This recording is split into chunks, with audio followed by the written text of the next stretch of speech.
Ano kaya kung walang buto ang tao? Ano kaya ang ating itsura? Katakot pala kapag walang skeleton ng tao. Ang muscles ay magiging parang karne lang. Walang itsura, walang structure. Oh no! Ganyan kahalaga ang ating mga buto. Kaya dapat nating alagaan ito. Kaya naman ngayong Biyernes, August 21, alas 10 ng umaga, tatalakayin ang lahat ng pwedeng pag-usapan tungkol sa ating mga buto sa espesyal na edisyon ng QMC Buto Sigla. Makakasama ng ating host na si Ms. Risa Calyaw, ang head ng Orthopedic Department ng Quezon Medical Center, walang iba kundi si Dr. Romel Castillo.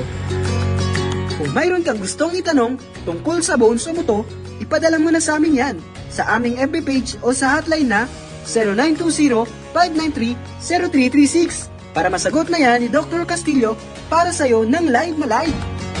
QMC Buto Sigla, ngayong Biyernes na, August 21, alas 10 ng umaga. Dito lang sa Live Radio DCAT 1512, Southern Luzon. Tatak, totoo!